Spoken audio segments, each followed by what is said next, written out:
It could be the fact I've been stuck inside for days, weeks on end. It could be the fact that I just like movies. But I've decided to do a video, and I'm thinking of a title. I was struggling to think of something until I thought about maybe talking about reasons why I like collecting and I like viewing movies. So I thought I'd talk about my first Criterion movie.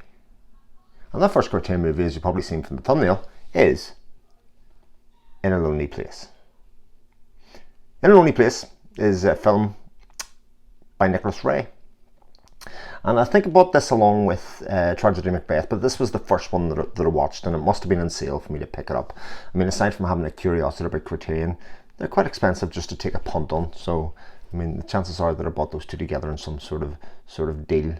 As you can see, it stars Humphrey Bogart as Dick Steele, who's a struggling scriptwriter who has been asked to take on and develop a new book into a script, and he becomes involved with a lady who can help him out, so to speak. She goes back home, but subsequently is found murdered the next day. Dix becomes number one suspect for a murder, seeing as he was the last person to see her alive, and you as the viewer are left kind of unsure whether he did or he didn't. The only thing that he can vouch for, or have vouched for him, is the fact that he met his neighbour that day, who's played by the incredible Gloria Graham. He plays Laurel. And she vouches for him, so to speak, and they become a bit of an item. They come into a relationship. So that's the plot of the story very much. But what made me watch this movie and then want to see more Criterion movies?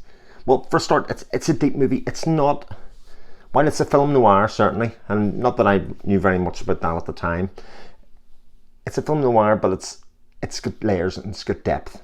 Like, a lot of film noirs are very much about a murder and solving the murder and finding out who the murderer is and closing that loop for you, quite simply. Whereas In a Lonely Place is not that. In fact, the movie drifts off more into a story or telling about the relationship between Dick Steele and Laurel, Humphrey Bogart and Gloria Graham, and really about how our own fears about other people and our own insecurities about ourselves play off on other people. And it tells this wonderful story that's interesting and deep, and doesn't actually tell you everything that you need to do, doesn't spell it out for you. It's why it's worth rewatching. And that's for that reason why I watched this movie and thought, yeah, I like that. But the movie by itself's not exactly everything. In Criterion releases, you get a wonderful booklet. The booklet that comes along usually comes with an essay inside. It has some information about the film, restoration, etc. that's in there, and that's there. But it comes with an essay, and the essay here talks about how Nicholas Ray's own life mirrors an awful lot of in Dick Steele, the character that he had here, because this is developed from a book, but Nicholas Ray, as it turns out, took a hand in developing the scripts or changing them a little bit to suit what he wanted to do or he wanted to see. So it focuses on that and then goes through the story piece by piece about some of the character motivations that are going within there, about how Dick Steele was a troubled soul in some ways, but did that make him a bad person? Did it make him capable of doing bad things, etc.? And once you step away from that, you then look at the extras. So what are the extras on this? What can you delve into? Well, I came away from the movie initially from wanting to know more about Gloria Graham. I mean, one, she was an incredibly beautiful woman, but she's incredibly captivating in ways that are more than just a pretty face. She is brilliant in this movie. She becomes the centre of the movie. Even though it has Humphrey Bogart, the second half of the movie is very clearly about Gloria Graham's character. And it turns out that she was, for a while, married to Nicholas Ray, and certainly was, and it turns out that their relationship was breaking down at the same time as they were making this movie, which gives another level of interest and intrigue in it.